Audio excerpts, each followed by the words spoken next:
Trump is imploring the GOP to focus on crime as midterms near. He says people are afraid to walk outside, and that is true in many parts of the country. And it is working in Wisconsin, isn't it? Yeah. Yeah, Ron Johnson and Mandela Barnes. And the big thing the Johnson campaign has hit Barnes on is his, flirtations, many times overt, with the defund the police crowd. He did an event with Ilhan Omar. I mean, oh my gosh. You want to talk about being clueless.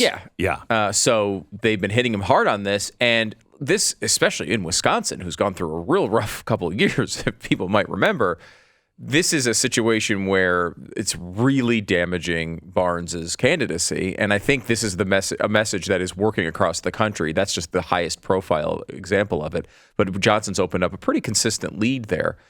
And usually Johnson wins when all of the polls say he's down by a couple of points, and then he winds up winning.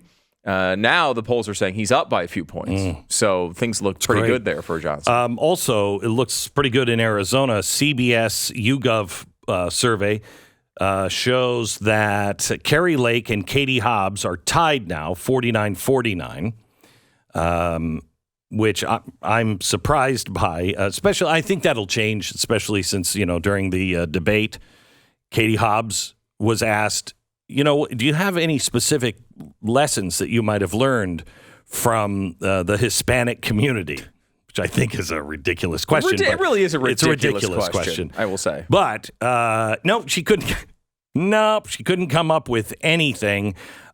She kind of struggled, a bit here and there, and then she said, I have a sister-in-law who's a Latina.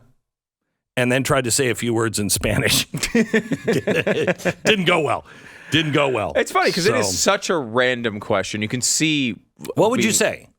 I would say I don't categorize the lessons I learned by race. Now, I can say that, but she can't say that. No, she can't say that. A Democrat can't say that. A Democrat can't say that. I think that's a totally legitimate response to that question. Why the hell would I think, what lessons have I learned from Latinos today? Like, what weirdo thinks that way? I have actually thought that. I've thought there's a really good lesson to learn. So you're the weirdo? I guess I'm the weirdo. I mean, that way? I don't think you think that way generally. I wouldn't have thought of it like, I've got to learn a lesson. Right. But what have I observed? Mm-hmm. I've observed God and family are center in their families. And their families do pretty well. They may not be at the top of the economic spectrum in America, but they do pretty well. Their families, they know what their priorities are, and I think that's great. Well, and that answer also not available to Katie Hobbs. No, she can't say that she cares about the nuclear family. No, she can't. No, she can't. All right, so Blake Masters also looks like he's narrowing the lead. Kelly with 51 and Masters 48. This has been narrowing for weeks. Yep. They pulled all the money out of Arizona, at least from the McConnell side of things, which I think was a big mistake. I think McConnell does want the majority, so he may come back in, but hopefully there are also talks about Peter Thiel, who's been a big supporter of Masters, coming in with an influx of cash late in the campaign, which would be really, really helpful right now. Because look, Masters has the debate tonight. This is the big one is tonight. I wish I could get that on TV. Love to watch I wonder if you can. You probably get it online. Yeah, probably can. And it's a big one because really there hasn't been a side-by-side with Masters and Kelly. And I think Masters might cream him. I think so, too. He's pretty smart. Yeah. He's pretty smart. He's a smart, I mean, we talked to him. He's a smart guy. He's got a really good history. He was an entrepreneur, worked inside the tech industry. Kind of like I think he's going to be more impressive to Arizona voters than what the media has presented. The media has presented him as this crazy person who's just this lunatic. He's going to come out and his eyes bulging out and he's going to be doing all these crazy things and Mr. Election Denial himself.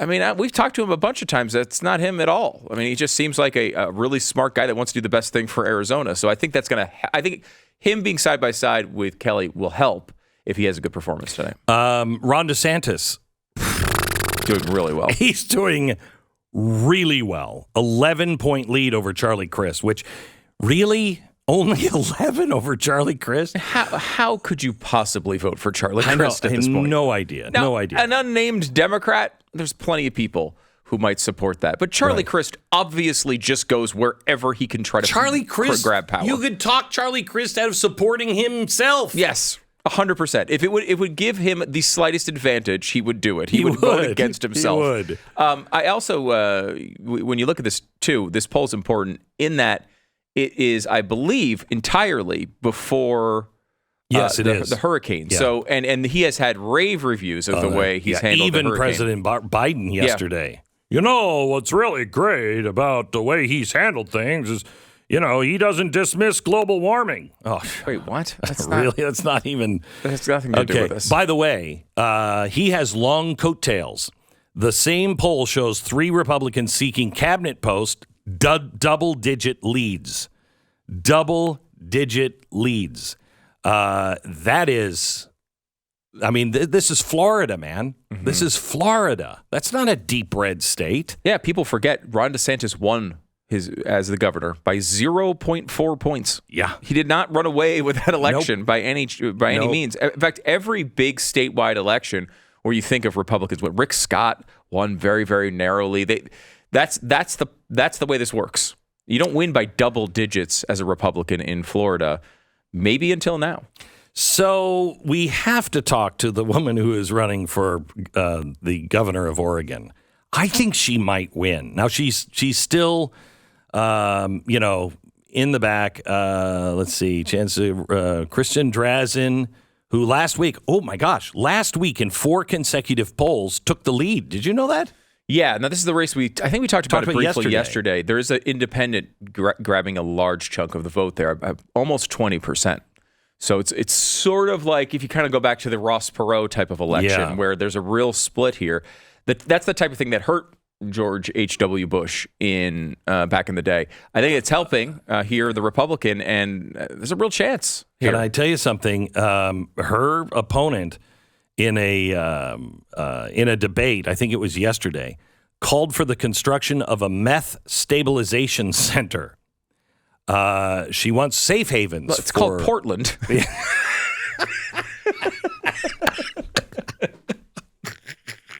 I mean, we've seen this in action over the past couple of years. Oh my gosh. I mean, can you imagine that?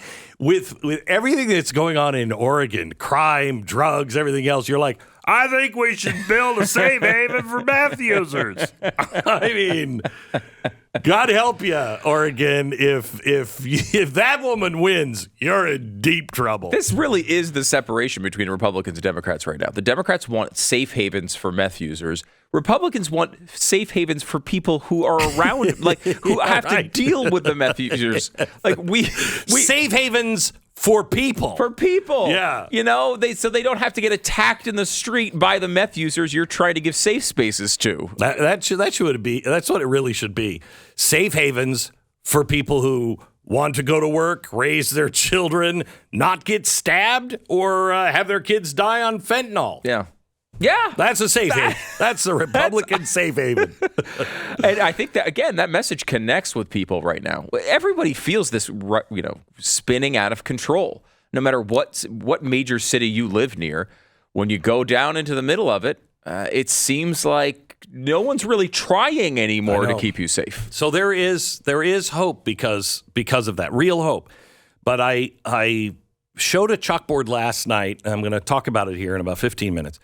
And you can find it at Blaze TV. It's a really important show. And I think it's not just sobering, it also gives you the answer, okay? Because the guy who made this chalkboard 40 years ago, he was with the KGB.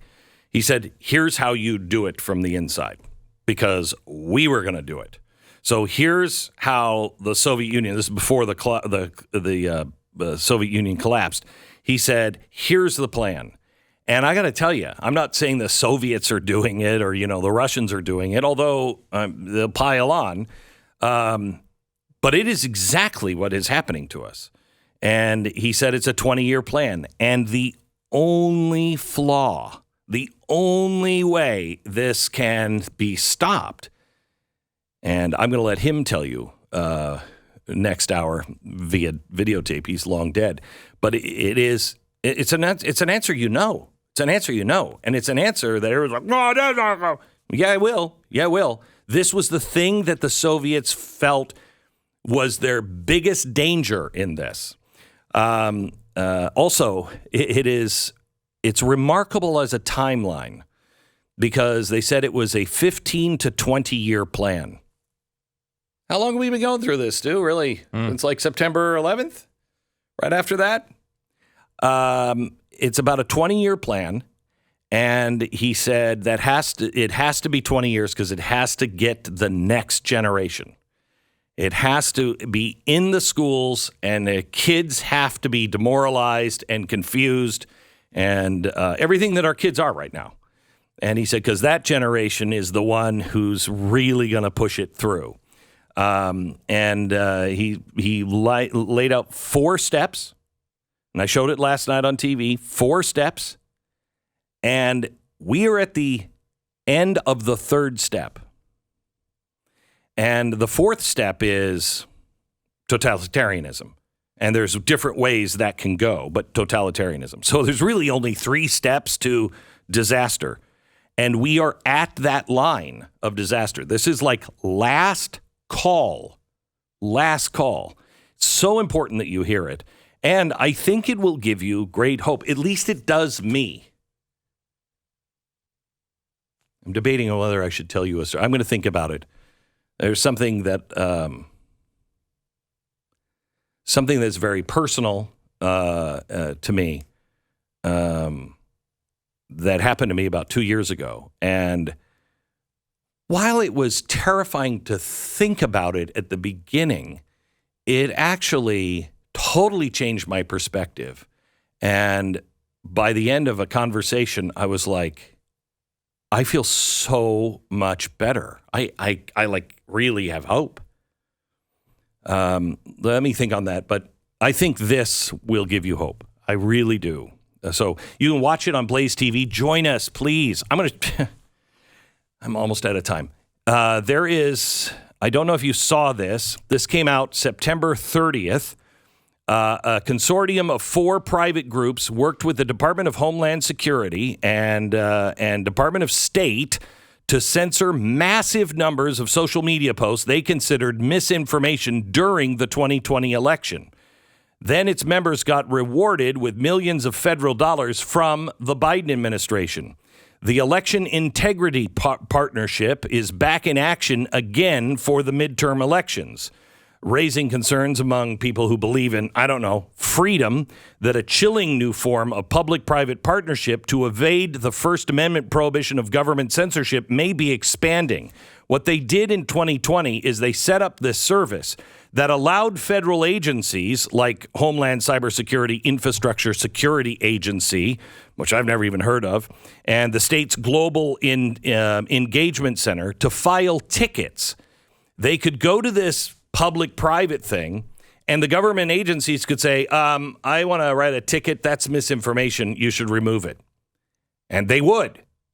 They also, listen to this, they also gave or empowered with federal agency-like power to the Democratic National Committee, Common Cause, and the NAACP. So they could write tickets as well and have people censored. We were on that list. And I was specifically named. I want you to know it's a matter of time. Please, it is so important. And I know how hard you work for your money, and I know every dollar counts. But if you believe we can help you through things, please subscribe to Blaze TV and do it now. We are in a place where we are going to have you with us. Join us if you can. BlazeTV.com/Glenn, and the promo code is Glenn. BlazeTV.com/Glenn, promo code Glenn, and save.